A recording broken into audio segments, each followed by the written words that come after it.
thing I always thought about real quick before I need to close this up here is thinking about, like, you know, and we talked about this on the Unfrazzled Entrepreneur, on one of the Unfrazzled Entrepreneur episodes we did. That might not be the best name. Another podcast that we have that we haven't really promoted a lot of it is we have a YouTube channel with some clips on there.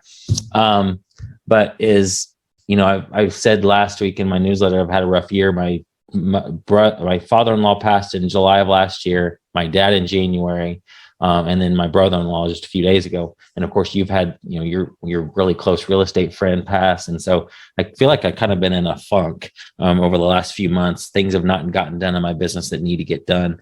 And so I know people can relate to that. And so I thought, what's a way to get out of that? And I think what's gotten me excited over the last few weeks is talking to people who need my help.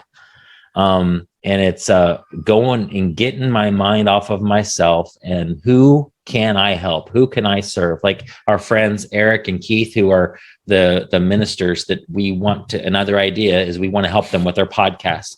That's got me really excited. They need my help. It's a way, an outlet for me to serve. It's gotten my mind off of my own problems and my own pity. And it's like, these guys need my help. And that's gotten me excited about business again.